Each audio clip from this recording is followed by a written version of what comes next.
Hello students. Carbohydrate विषय पर हम जो चर्चा कर रहे हैं उसकी श्रृंखला में आज अंतिम अध्याय का हम ले रहे हैं।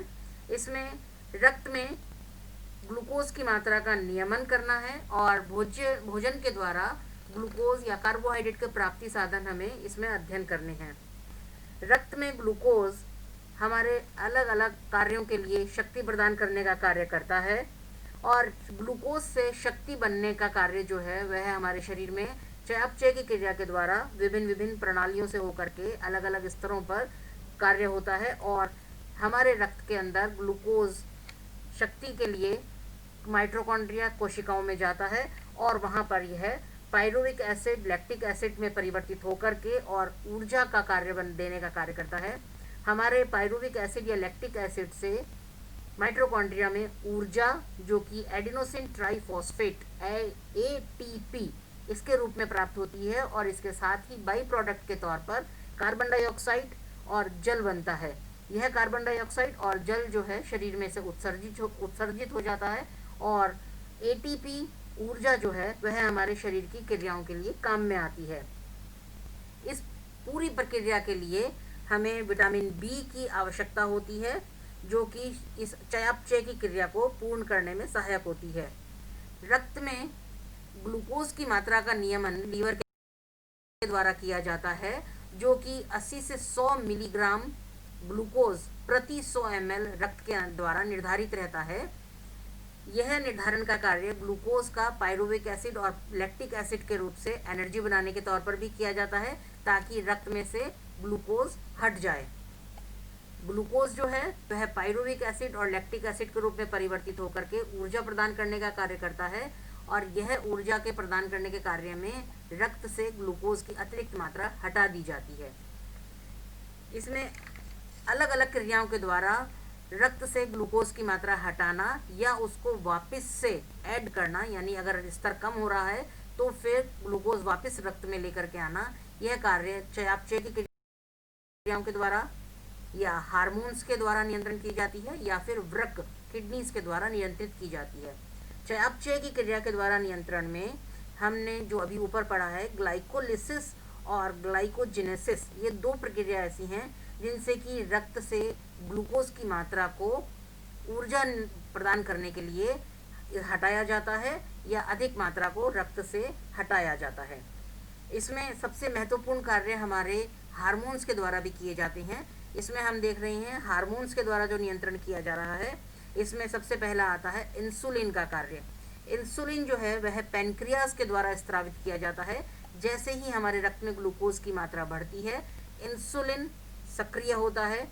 यह इंसुलिन हमारे रक्त में आकर के निर्देश देता है या यह कार्य कराता है कि वह जो ग्लूकोज है वह हमारे रक्त से हट करके या तो ऊर्जा देने के कार्य के लिए चला जाए या फिर संग्रहण के लिए चला जाए, पर रक्त में से इसको हटाने का कार्य या मतलब अतिरिक्त मात्रा को हटाने का कार्य इंसुलिन के द्वारा किया जाता है। इसके साथ ही एड्रेनलिन हार्मोन है।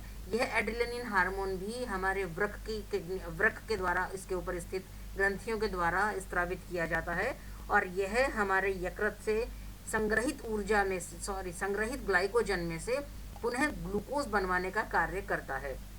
फिर एक अगला हार्मोन आता है ग्लूकागोन। ग्लूकागोन हार्मोन जो है यह पेनक्रियास से ही स्रावित होता है, यह भी इंसुलिन भी और ग्लूकागोन भी। इंसुलिन का कार्य रक्त में से अतिरिक्त शर्करा को ग्लूकोज को हटाना है, जबकि ग्लूकागोन का कार्य है रक्त में शर्करा को लेकर आना है। अगर रक्त में शर्करा का स्तर कम हो रहा है, खाना खाए हुए हमें 10 से 15 घंटे हो गए हैं, ऊर्जा की आवश्यकता है पर हमें भोजन द्वारा ऊर्जा नहीं मिल रही है, तो हमारे शरीर में जो संग्रहित ऊर्जा है या किसी भी रूप से निकाल करके उसको पुनः ग्लूकोज में परिवर्तित करवाना और ऊर्जा प्रदान करने का कार्य करवाने के लिए लेके आना, ग्लूकोज बनाने का कार्य, यह ग्लूकागोन हार्मोन का कार्य होता है। फिर उसके बाद में कार्टिसोन हार्मोन आता है। कार्टिसोन हार्मोन जो है यह एड्रिनल ग्लैंड के द्वारा ही बनाया जाता है और एड्रिनल ग्लैंड में कार्टिसोन हार्मोन कमी पर ग्लूकोज को लाने का कार्य करता है, जो कि हमारे शरीर में प्रोटीन और वसा है उससे ग्लूकोज बनाने का कार्य करता है। ग्लूकागोन हमारे ग्लाइकोजन से ग्लूकोज बनाने का कार्य करता है। कार्टिसोन हमारे वसा और प्रोटीन से ग्लूकोज का पुनः निर्माण करने का कार्य करता है। फिर थायराइड हार्मोन आता है। थायराइड हार्मोन जो है वह हमारी छोटी आंत में ग्लूकोज के अवशोषण को बढ़ाने का कार्य करता है। हमारी आंतों से जो ग्लूकोज का अवशोषण होता है उसका नियमन का कार्य थायराइड के द्वारा किया जाता है। फिर ग्रोथ हार्मोन आते हैं, वृद्धि हार्मोन। ये वृद्धि हार्मोन जो कि पिट्यूटरी ग्लैंड के द्वारा स्रावित किए जाते हैं, ये भी हमारे रक्त में ग्लूकोज की मात्रा को बढ़ाने का कार्य करते हैं, ताकि हमारी ग्रोथ के लिए जो ऊर्जा की आवश्यकता है वह पूरी हो सके। फिर उसके बाद में लास्ट आता है वृक्क या किडनीज के द्वारा इसका नियमन। ग्लाइकोसूरिया और डायबिटीज़, ये दो स्थितियां आती हैं। किडनी जो है हमारे मूत्र के अंदर अतिरिक्त ग्लूकोज की मात्रा जो है, इससे अतिरिक्त जितनी भी मात्रा बनती है, मैक्सिमम लेवल 180 तक मेंटेन किया जा सकता है। उससे अगर ऊपर ग्लूकोज की मात्रा रक्त में बढ़ रही है तो वह किडनीज के द्वारा मूत्र के रूप में या मूत्र के साथ में बाहर निकाल दी जाती है। अगर हमारी 180 से ऊपर शुगर हो रही है और यह मूत्र के साथ में बाहर निकल रही है, तो ऐसी स्थिति को ग्लाइकोसूरिया यानी कि मूत्र में रक्त का शर्करा का स्त्राव, मूत्र में शर्करा का स्त्राव, यह ग्लाइकोसूरिया स्थिति कहलाती है। और यह स्थिति बनने पर हमारे शरीर में जो बीमारी हुई है या ये जो स्थिति आई है, इसे हम मधुमेह या डायबिटीज़ कहते हैं।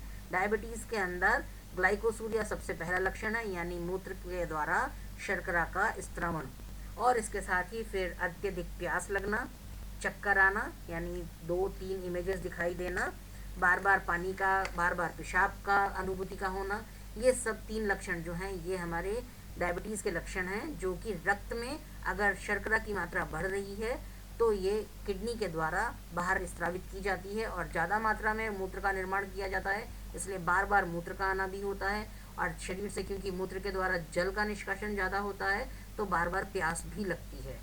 और जब अधिक मात्रा की शर्करा वाला रक्त हमारे मस्तिष्क में जाता है तो उसके कारण से इल्यूजन या भ्रम या चक्कर या अधिक इमेजेस दिखाई देना, वो सब स्थिति जो होती हैं, ये डायबिटीज़ के 3 लक्षण हमने बताए आपको। अब इसके नेक्स्ट हम लेते हैं भोजन में हमारे शुगर के या कार्बोहाइड्रेट के प्राप्ति साधन।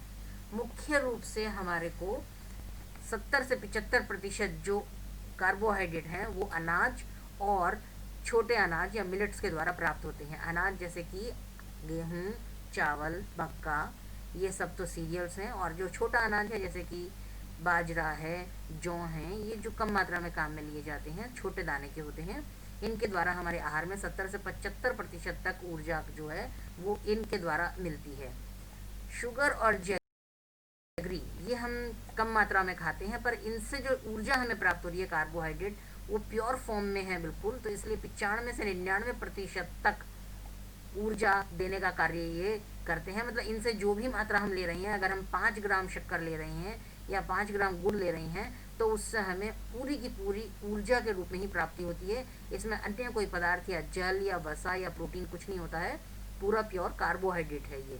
जबकि जो अनाज हैं और जो छोटे अनाज हैं उनके अंदर कार्बोहाइड्रेट 70 से 75% तक कार्बोहाइड्रेट होता है, अन्य प्रोटीन, वसा, मिनरल्स, विटामिन, अन्य पदार्थ पाए जाते हैं।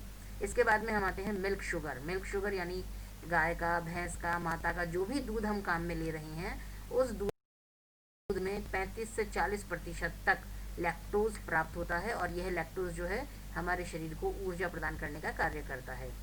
इसके नेक्स्ट हम देखते हैं रूट्स एंड ट्यूबर्स, कंदमूल, जो आलू, शकरकंदी, जिमीकंद, रतालू, इस तरह के जितने भी खाद्य पदार्थ हैं, इनमें सभी में स्टार्च जो है वो संग्रहित ऊर्जा के भोजन के रूप में, कार्बोहाइड्रेट के रूप में उपस्थित होती है। और ये जल की मात्रा भी ज़्यादा होने के कारण से 25 से 30% तक कार्बोहाइड्रेट प्रति 100 ग्राम, यानी कि हमें 25 से 30 ग्राम कार्बोहाइड्रेट इन कंदमूल से प्राप्त होता है। और इसके बाद में मीठे फल, मीठे फल जितने भी स्वाद में मीठे हैं, जैसे चीकू है, केला है, आम है, ये फल जो हैं इनमें भी हमें 20% तक कार्बोहाइड्रेट इनसे हमें प्राप्त हो जाता है। यानी अगर हम 100 ग्राम फल खा रहे हैं तो उसमें 20 ग्राम कार्बोहाइड्रेट हमें प्राप्त हो जाता है। और जैसा मैंने आपको पूर्व में बताया है, 1 ग्राम कार्बोहाइड्रेट हमें 4 किलो कैलोरीज देता है। तो आप देख लीजिए, आप इस भोजन में से, पदार्थों में से जो भी भोजन पदार्थ पूरे दिन में ले रहे हैं, जितने ग्राम ले रही हैं, उसके प्रतिशत के हिसाब से हमें उतनी ही ऊर्जा की प्राप्ति भी होती है। इसके अलावा कार्बोहाइड्रेट के रेशे, ये तो सब हमें ऊर्जा देने का कार्य कर रही हैं साथ के साथ ही, पर कार्बोहाइड्रेट में एक भोज्य पदार्थ ऐसा है जो रेशे के रूप में हमें मिलता है, जो हमें फल, सब्जी या अनाजों के बाह्य छिलके, इनके द्वारा प्राप्त होता है, और ये हमारी आंतों के स्वास्थ्य को बनाए रखने के लिए काम करते हैं, ऊर्जा नहीं देते हैं। इसलिए हमें भोजन में कार्बोहाइड्रेट के रेशों को भी सम्मिलित करना जरूरी है। यानी कि आप कच्चे फल, सब्जियां सलाद के रूप में ज़रूर खाएं, और साथ के साथ ही जो अनाज आप ले रही हैं, वो अनाज आप छिलके समेत, ऊपर का जो छिलका है, चोकर जिसे हम कहते हैं, आटा छान करके हटाते हैं, वो हमें नहीं हटाना है, वो हमें भोजन के साथ में लेना है। तो इस तरह से हमने देखा कि भोजन के अंदर हमें, जो भी हम भोजन ले रहे हैं, सभी में हमें कुछ ना कुछ मात्रा में कार्बोहाइड्रेट साथ में मिल रही हैं, और इनसे हमें ऊर्जा की प्राप्ति होती है। एक बात आप ध्यान रखें कि ऊर्जा जो है वह हमें भोजन में सिर्फ और सिर्फ ग्लूकोज ही है जो हमारे शरीर को ऊर्जा देता है, और ये ग्लूकोज जो है ये मोनोसैकेराइड। ये हमारा आज अध्याय समाप्त हुआ कार्बोहाइड्रेट का। धन्यवाद।